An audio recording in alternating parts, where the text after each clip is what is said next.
Part 18. Reclaiming the True Equitable Estate. The fourth section of the Sesta Act of 1666 provides the methodology on how to deal with a man who had been previously lost at sea and after 7 years pronounced dead, if and when he returns and wishes to reclaim the estate for which he was previously living beneficiary, as follows. Section 4. If the supposed dead man proves to be alive, then the title is revested. Action for mean profits with interest. Provided always that if any person or persons shall be evicted out of any lands or tenements by virtue of this act, and afterwards if such person or persons upon whose life or lives such estate or estates depend shall return again from beyond the seas, or shall on proof in any action to be brought for recovery of the same to be made appear to be living, or to have been living at the time of the eviction, that then and from thenceforth the tenant or lessee who was outed of the same, his or their executors, administrators, or assignees, shall or may re-enter, repossess, have hold, and enjoy the said lands or tenements in his or their former estate, for and during the life or lives, or so long term as the said person or persons upon whose life or lives the said estate or estates depend shall be living, and also shall upon action or actions to be brought by him or them against the lessors, reversioners, or tenants in possession, or other persons respectively, which since the time of the said eviction received profits from the said lands or tenements, recover for damages the full profits of the said lands or tenements respectively, with lawful interest for and from the time that he or they were outed from the said lands or tenements, and kept or held out of the same by the said lessors, reversioners, tenants, or other persons who, after the said eviction, received profits of the said lands or tenements, or any of them respectively, as well as in the case when the said person or persons upon whose life or lives such estate or estates did depend are or shall be dead at the time of bringing of the said action or actions, as if the said person or persons were then living. Translated into modern language, the section states that if a man previously pronounced dead upon whom an estate or estates depended, then the profits and proceeds generated while he was away and presumed dead shall revert back to his estate and his benefit with lawful interest. This is a key passage and applies to every man and woman on the planet who steps forward and proves they are a living being and claims the equitable interests of the estate. As stated above, all the bonds attached to every negotiable and commercial instrument in the name of the franchise are traded on the private markets of the world, and during the course of a lifetime generate vast sums of profit and proceeds.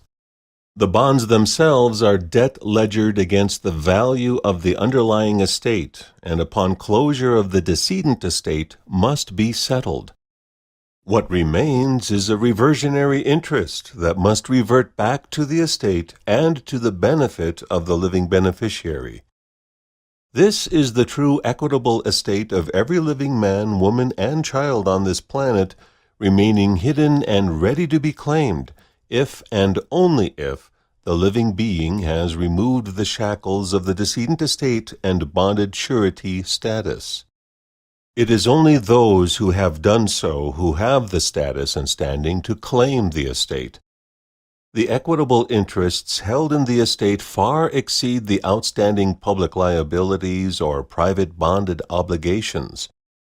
Many have proclaimed there is some magical account with lots of money in it that we will be able to have access to, but this is not how it works. Money as we know it is public monetized debt instruments in circulation, so the equity must stay private and is not money. The mechanism on how that value can be applied for our lives and to advance our work to heal this world is a subject too large to be addressed here at this time.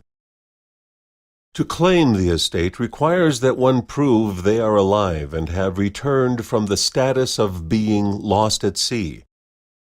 The true estate is one's life, law, rights, land, and equitable interests, and has nothing to do with money as most are programmed to think of it. To reclaim our true estate and retain all of our equitable interests is actually quite simple. Just like Dorothy, we have always had the way back home right at our feet if and when they are positioned firmly atop the land upon which we are standing and directed by our will, purpose, and intent.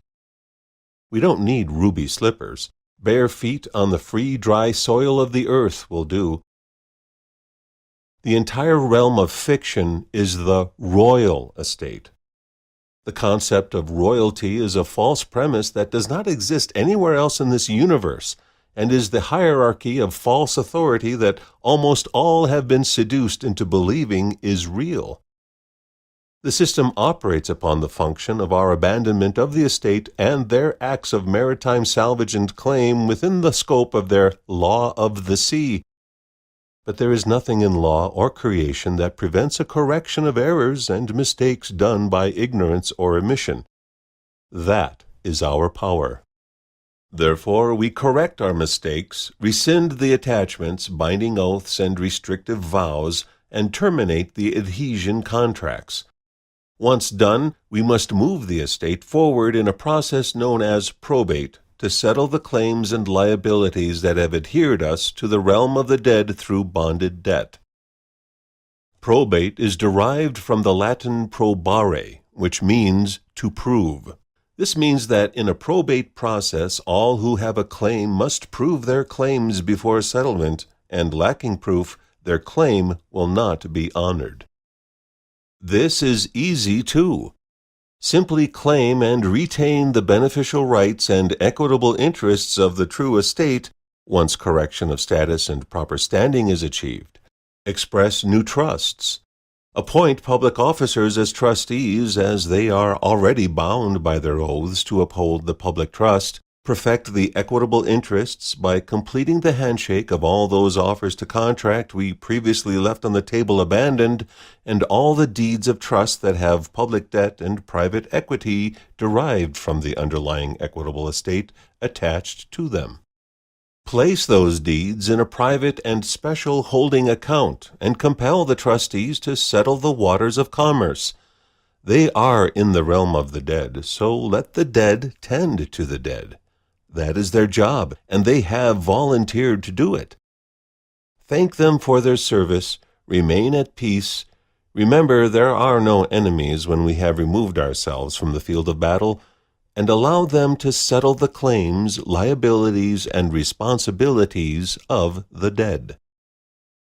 There are much more details that must be learned and understood to fully embrace and integrate this process.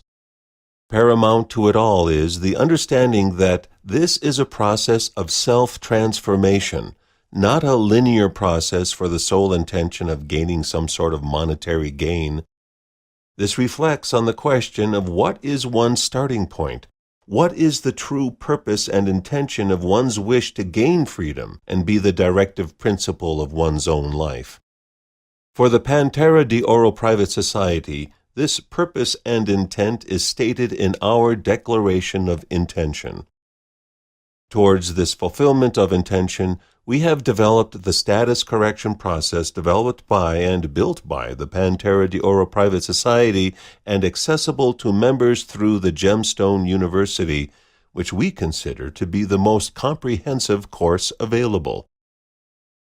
In this context, the author wishes to take a moment and express thanks and gratitude for all of the hard work the members of our society have provided to make this document and the work we have undertaken possible. Many have contributed and worked together as a team to bring our work together thus far. Our status correction course addresses both the internal and external fields of play. It is engaged amongst fellow members who have undertaken the same task to break the shackles of the mind and the bonds of matrix programming under which we are all burdened through school indoctrination, revisionist history, mind-numbing media, social programming, and the overarching environment we live in, of delimiting frequency and mind control that permeates everything in this world. But all of that is as if nothing when met with firm will, purpose, and intent. That is why we must first set our purpose and intention on the a priori requirement of regaining our sovereign free will, and then to apply it to the work for the greater good. To do so, we must first admit to ourselves that we are in fact without a will, as observable by the very fact that we have never issued a will or testament for the private estate. And by that fact alone, the estate is left abandoned and intestate. We are only focused on the public side, on the pursuit of debt instruments and false realities, on the belief that by accruing debt instruments in a bank account, we somehow are gaining wealth and equity, when in fact, the very existence of such accounts in the franchise name attached to a living being as surety guarantor is nothing more than an a priori evidence of debt and bondage. The more you have in the public system by and through the bondage surety relationship to the franchise name, the more one is actually in debt.